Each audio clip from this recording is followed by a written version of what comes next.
A returning AEW star is jumping to WWE, plus multiple Dynamite Grand Slam title matches have been announced, and there are some major new plans for WWE titles. It's all in the Cultaholic Wrestling news right now. Before we get into the news, I know that's why you're here, right? Andrew was asking, who's this, right? Who is that? It's a WCW figure. He does a lovely dance. He does a little run, and I was thinking, is that either a really badly sort of Kevin Nash, or is it Hack?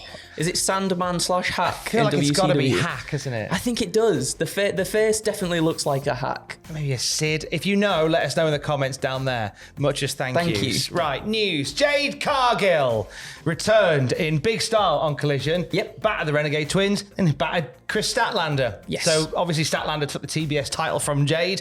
So we think, okay, we're getting a match between those two.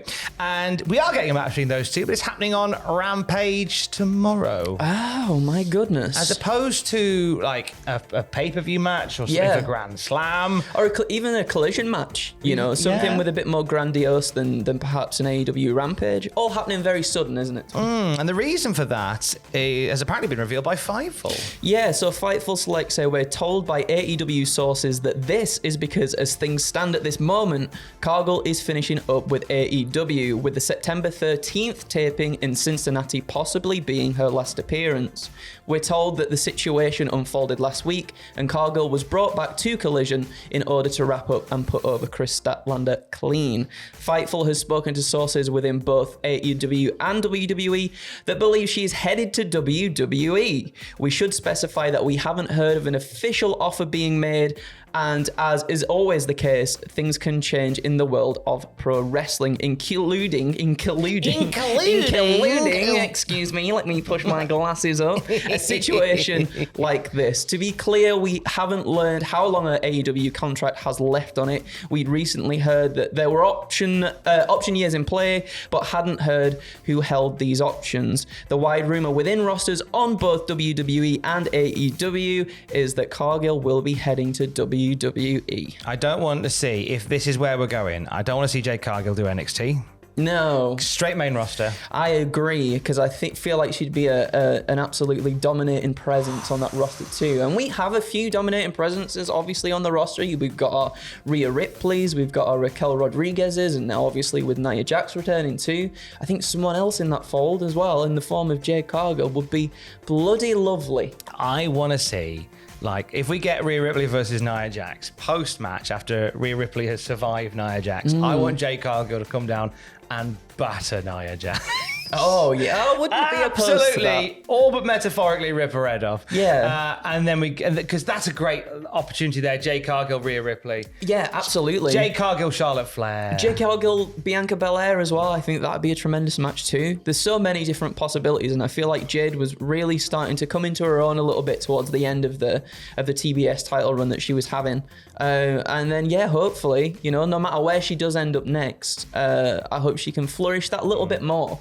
It's a strange one though as well, as we talk about this, because I believe last week Cargill had an interview. Apologies for forgetting who she had the interview with. Women's Wrestling Talk. There we go, that's the one. And she was talking about that, you know, there's nowhere else she'd rather be than AEW. Absolutely. Yeah. And she was very positive about her relationship with Tony Khan. She can ring him night and day, and he's always answering the phone, and just says that in AEW you're considered a person, not a number, which felt like a bit of a slight towards WWE. But you know what? I mean, Jade had a brief flirtation with a WWE run many years ago, and she felt like AEW was a more conducive family type atmosphere than WWE was. But of course, since then she has become a huge star, and has probably put a few more zeros on the end of that offer. So that is enticing. One that we will keep an eye on at cultaholic.com, won't we? Maybe Hardcore Hack.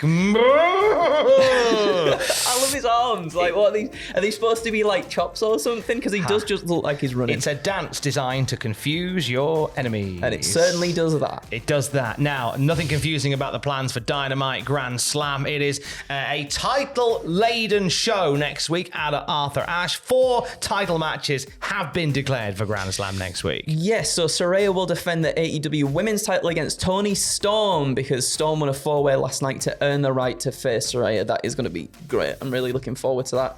Jon Moxley will also defend the AEW International title against Rey Fenix. Now, this happened sort of after the match that Jon Moxley had yesterday with Big Bill.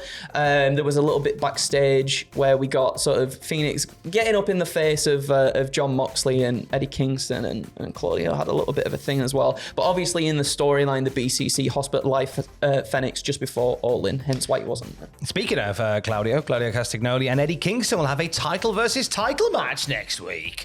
Claudio putting the ROH belt up and Eddie putting up the New Japan Strong belt. I hope Eddie gets his time, because it always feels like he gets pulled out from underneath him, bless him. But hopefully this is the one. I don't think we'll get a win. I don't think a belt's changing hands. It always feels like this heartbreak for Eddie Kingston constantly. I want him to get this one at least. I want him to beat Claudio, but I don't think he's beating Claudio at Dynamite Grand Slam. I think we're going to save this for death before it's done. Final battle.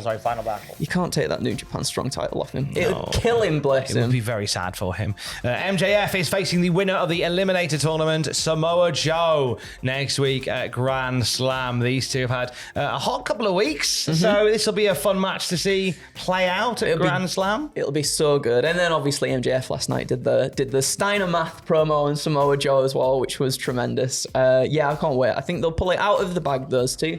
They'll have a banger. It's going to be a good show next week. Dynamite Grand Slam out at Arthur Ashe. It's going to be a big old night in New York for AEW. They had a big old night in London just the other week, didn't they? The other weekend, All In out of Wembley. They said that the attendance was at something like 82,000+. A Freedom of Information Act was called to reveal the true number of people who were at All In. And according to the local government, the actual numbers registered entering Wembley Stadium through the turnstiles was 72,265, which is reflective of what attended on the night, not the total number of tickets that were sold. So it doesn't count for no-shows or people who, or whatever. So there's a disparity still of about 10,000 between what AEW announced and what was there.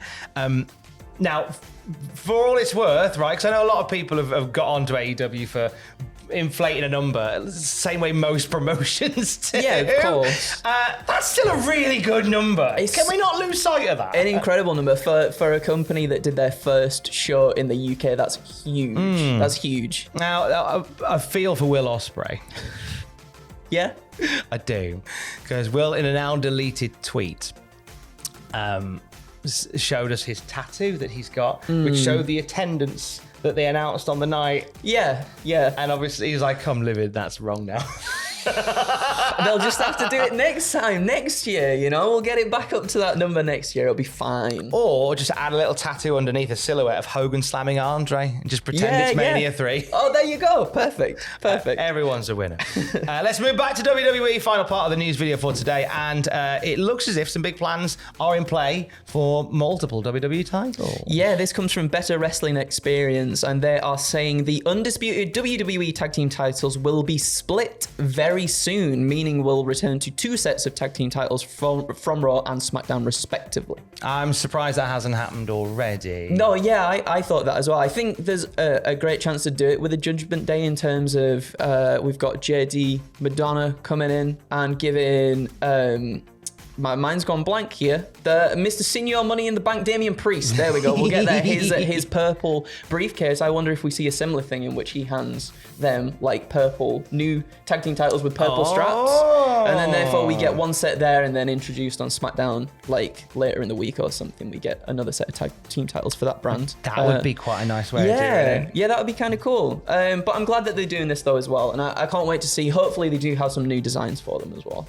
I know that our friend here is excited about new designs. Maybe get a World Tag Title and WWE Tag Title. Yeah, that would be lovely. Like on the main roster. That'd be good, wouldn't it?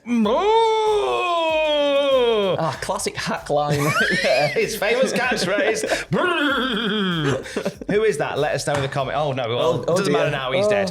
Let us know in the comments down below. And we'll have more wrestling news. Stop kissing him throughout the day at cultaholic.com. Let's do the thing. Case. I love you. Bye.